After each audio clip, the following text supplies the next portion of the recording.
Ladies and gentlemen, here we are with the first ever gameplay of Forsaken from Treyarch themselves. We're going to have a deep dive from the developers, so let's get into this for the final time of Cold War Zombies. Upcoming launch of Forsaken, our newest round-based zombies map. We're joined by members of the Zombies crew today to tell us everything we need to know about the climax of Cold War Zombies and hint at what's next. Gentlemen, welcome. Hi, John. Hi, John. How's it going, John? Craig, let's kick it to you. Let's get into Season 6 narrative. What do we need to know? Go. Well. Season 5 was one of my favorites because I think the thing that's probably excited the community the most is learning a little bit more about our mysterious Requiem director. I can't wait to see what he actually looks like. Shall I say, slightly traumatic experiences that he's put poor Maxis through. And all of this, as people have been speculating, is really about helping Maxis unlock her Dark Ether powers. So throughout Black Ops Cold War Zombies, we've really been dealing with a new frontier in the Cold War, and we have Omega and Requiem, who are both fighting over resources and trying to understand exactly what the power of the Dark Ether could mean. Particularly recently, we've learned a little bit more about several characters. Zykov, who's sometimes referred to as the Lost Russian, who was the poor guy we saw in the original intro cinematic going into the cyclotron at Project End Station. I'm calling it. He's going to be the Forsaken. He's been there Plot for twist. a very long time. But also we have dealt with Omega and Requiem's plans and responses to a being known as the Forsaken. And as we move into Season 6 and our map Forsaken, we're going to learn a lot more about him, and we're going to learn a lot more about Requiem and Omega's plans for him. Okay. Forsaken takes place in a training facility that's been repurposed for Dark Aether research. The setup of the map itself is basically a loop, but as you move through the loop, you'll get your classic splitting paths. In certain sections, we've set it up so that players will kind of expand the space as they move through it. In addition to the doors that you'll expect to see in a zombies map, we've added teleporters, and the teleporters serve as the main connections between the spaces. I'm really a fan of this map. The type of storytelling that is in there just based on what it is really interesting, and I think that we've put the area to good use. Well, that's where the story takes us. I like the sound of it. Gameplay. Kevin, if you want to maybe gameplay, here we go. Come on. We've got a number of things to cover. Season 6 is pretty rich in terms of gameplay features, but maybe you kick things off with the new perk. Yeah, let's start off with PhD Slider. It's going to be one of my favorites. I think people are really going to enjoy it. At its heart, it's going to persistently just give you the ability to slide into zombies and make explosions. But as you upgrade it, you get all sorts of 2 seconds of gameplay. Explosive immunity Enter facility. is a huge one. That's going to really change up how people play in the late game. You'll have the ability to slide through environmental hazards and not take damage. At the tier 5 ability, it gives you that original flopper ability where you can fall from a great distance and trigger an explosion. Oh my gosh. Who would like to talk a little bit about the new perk machine? Oh, look at how good that looks, man. Feel, but it's been improved to have this kind of awesome little visual. They have done such a good job with that. For people to see it. And we also have the depth perception as well. Look how good that looks as well. I'm really happy about because unreal. Jingle, all these perks machines look incredible. Players will be able to expect a new wonder weapon in Season 6. What's in store? The Chrysalax is a really fun wonder weapon throughout the game's history. Oh my god, look at that! Science-based wonder weapons, and we've also had more. I want to see more mystical wonder weapons, and this one definitely falls into the latter category. Built out of Dark Ether crystals and some other elements, this is a very mysterious weapon from the Dark Ether itself. Oh my god, what the heck? It's really versatile.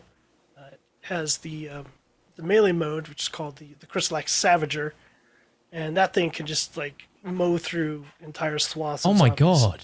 It also has the ability to throw an energy blade, and then you can keep it spinning in the air, and it'll just take out anything that touches it. That is so button, cool. You can switch it to the submachine gun mode, and it fires out these energy bullets, and they have a chance to cause a normal zombie to turn into a crystal bomb. Oh my god. That thing will just detonate. You see, there was a new zombie. The whole group. That was the crystal and the zombies. The other interesting looks thing insane. It has a very symbiotic relationship between the modes. So using one mode will produce ammunition for the other mode.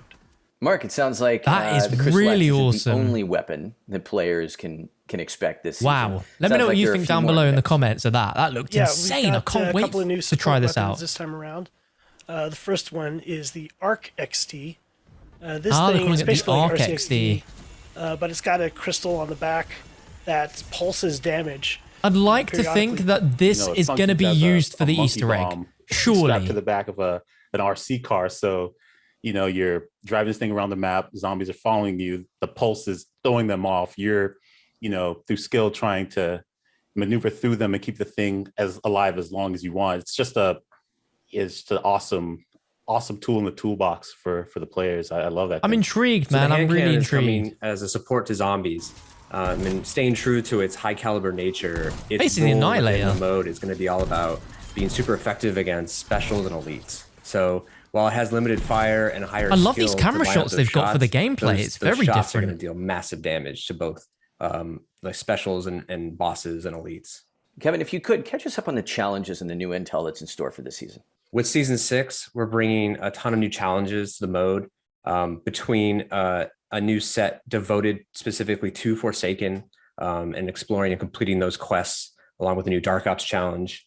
We're also going to be bringing season 6 seasonal challenges, which will focus on Forsaken and a lot of the different game mechanics that we're bringing to the mode, as well as additions to Outbreak from last season, things like the Black Chest event or sea vehicle kills and things of that nature. Okay. So throughout Black Ops Cold War Zombies, we've had a lot of focus on the intel. And, that's allowed us to do a huge number of radios and audio logs.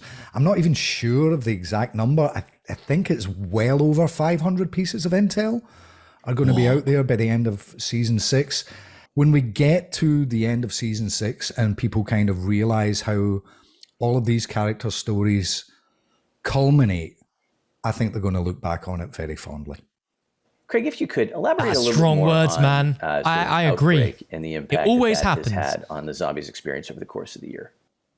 When it comes to Outbreak, I think I've said in many of our previous broadcasts, I'm not the best zombies player, and Outbreak was actually huge for me because you can kind of take it at your own pace and you have a little bit more control over some of the things that you want to do. So I think Outbreak has really opened zombies up to a new audience, perhaps an audience that were more familiar with multiplayer or maybe even campaign, because zombies can be pretty hardcore and zombies can be pretty intimidating. So You've got a point. I think Outbreak is something really fresh we that don't find it we're intimidating at all. extremely proud of, and hats We're off hardcore to through the and whole through. team for making it work. We from the get-go of this game, we set out to really build it from the grounds up as a systems-driven mode. Round-based is already such a fantastic mode. We want to preserve that, but we also wanted to explore new ways to engage with zombies. And Outbreak was an answer to that. And Onslaught was another way of looking at that, where we said, can we put zombies in multiplayer maps? And is that fun? And there was a really awesome reception from the community. So I'm just very proud of the team for getting that stuff in a place where we can do these kind of things. We'll start with you. A question I'll sort of toss around to the group. What are you most excited for players to experience in Forsaken? Two things. So I think this map has just so much personality. It was kind of a designer's dream to come into this place and come up with fun little side Easter eggs. Okay. So you're going to find a lot of those. Lots of side Easter eggs. The other thing I'm Yes, really excited we about love is that. our last elite enemy, the Abomination, which is this just massive 3-headed giant that is super strong and scary. It has projectile laser attacks. It can charge at you.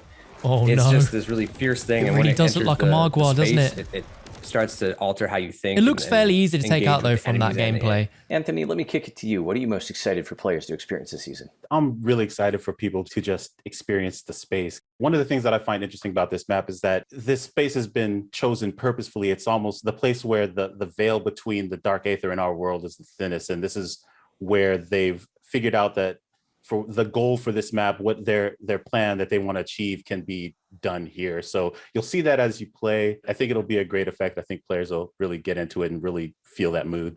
When you come into Forsaken, It's not like any of the other maps. It's got chaos just streaming out of the portal.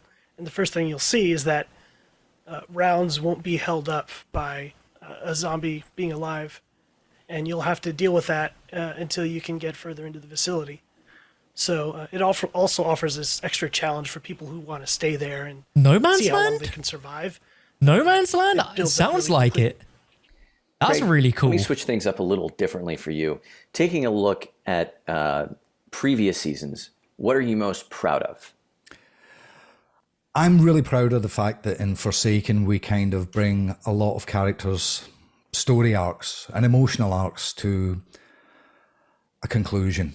You I don't know if I'm we ready used to for have it. I can't song lie. in Mob of the Dead, Where Are We Going? Oh no. I've kind of always known where this was going, and it's been quite an emotional ride. And I believe that at the end of Forsaken, when people complete the main quest, they're going to be very satisfied with what our characters have done and achieved, but also interested for the future.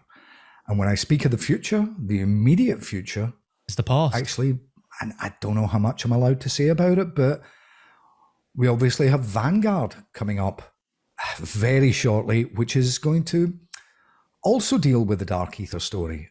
While Cold War dealt very much with the Nazis' science experiments, Vanguard Zombies is going to be delving into their occult experiments. Oh, yes. And Yes. that is probably a good place to end it today. Gentlemen, thank you very Oh much man, for coming by. I'm so Appreciate it. excited. Thanks, John. Thanks for having us. It's just weird to me that Zombies is, ending, but it's not ending at the same time. It's just beginning. Like, if we just realize for a second that Cold War Zombies is ending tomorrow, is concluding, and that's going to be quite scary and quite sad. I don't think any of us have really realized that's going to be a thing. But from everything we've seen so far, gameplay-wise, I'd love to know your thoughts in the comments below. I will be streaming this map the moment it goes live at 5 a.m. UK time, which is going to be 11 p.m. Eastern and 9 p.m. on Pacific Coast, so the West Coast. Very early, and then obviously we'll be Easter egg hunting when it goes live at 6 p.m. UK time, 10 a.m. Pacific, and 1 p.m. Eastern. So please subscribe, like the video, get ready for the finale as it's going to be insane. But I'm going to go to bed now and get ready for everything that's happening with Forsaken tomorrow. I'll see you guys there.